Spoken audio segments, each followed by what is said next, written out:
কিছুক্ষণ আগে আমি আমার কমান্ডারদের সাথে জিওসিসদের সাথে কথা বলেছি। পরিস্থিতি এখন অনেক উন্নতি হচ্ছে, আস্তে আস্তে ধীরে ধীরে আমার ধারণা যে ৩-৪ দিনের মধ্যে পরিস্থিতি স্বাভাবিক পর্যায়ে চলে আসবে। তবে যারা এই সমস্ত অপরাধ করেছে তাদেরকে আমরা ছাড় দিব না, অবশ্যই তাদেরকে তাদের বিরুদ্ধে আইন ব্যবস্থা গ্রহণ করা হবে। আপনারা দেখতে পাচ্ছেন আমার সাথে 2 নেভি চিফ এবং এয়ার চিফ আছেন, আমরা একসাথে কাজ করছি।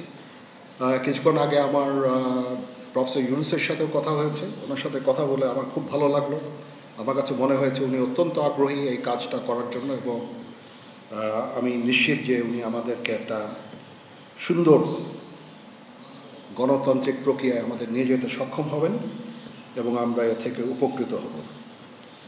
আর আমি দেখলাম যে স্টুডেন্ট এবং ভলেন্টিয়ার্সরা অত্যন্ত চমৎকার কাজ করছে। যেহেতু এখন ট্রাফিক পুলিশ ছিল না, তারা ট্রাফিকিংয়ের কাজ করছে, বিভিন্ন রাস্তা পরিষ্কার করা, যে সমস্ত ভ্যান্ডালাইজেশন হয়েছে যে সমস্ত স্থাপনাগুলোতে, ওগুলোকে পরিষ্কার করা।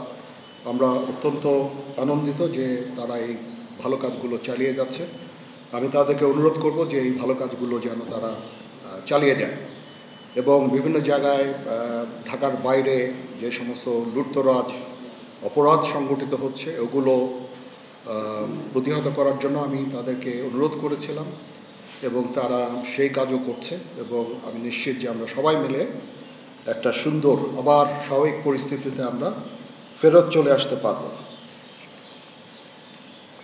আপনারা জানেন যে আমরা কেয়ারটেকার গভর্নমেন্টের প্রধান ডক্টর ইউনুসকে আমরা নির্বাচন করেছি অনেক আলোচনা করে, আমরা নিজেদের মধ্যে অনেক আলোচনা করেছি এবং সমস্ত রাজনৈতিক নেতৃবৃন্দের সাথে, স্টুডেন্ট কোঅর্ডিনেটরদের সাথে আলোচনা করেছি। আমার সাথে নেভি চিফ এবং এয়ার চিফ ওনারাও ছিলেন, এবং মহামান্য রাষ্ট্রপতির সাথে আমরা আলোচনা করেছি এবং আলোচনা করে আমরা সর্বসম্মতভাবে সম্মত হয়েছি এবং ওনার কাছে প্রস্তাব দিয়েছি চিফ অ্যাডভাইজার ডক্টর ইউনুসকে করার জন্য, এবং উনি এখন আমাদের চিফ অ্যাডভাইজার।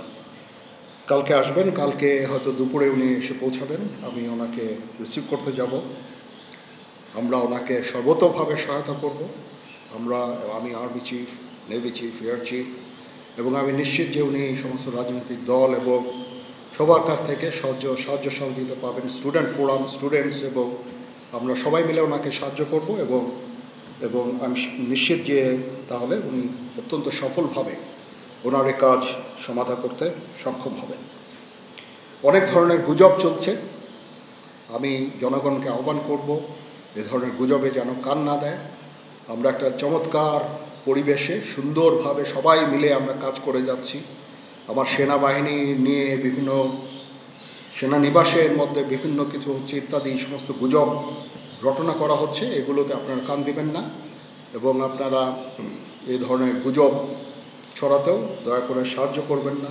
আমি জানি সবাই এটা ইচ্ছা করে করেন না, হয়তো আউট অফ প্যানিক আপনারা এটা করেন। এই জিনিসটা থেকে নিবৃত্ত থাকলে এটা ভালো হবে, এবং আরেকজনকে কোনো নিশ্চিত না হয়ে কাউকে এ ধরনের কোনো খবর সংবাদ আপনারা দেওয়া থেকে বিরত থাকবেন, তাহলে এটা আমাদেরকে সাহায্য করবে।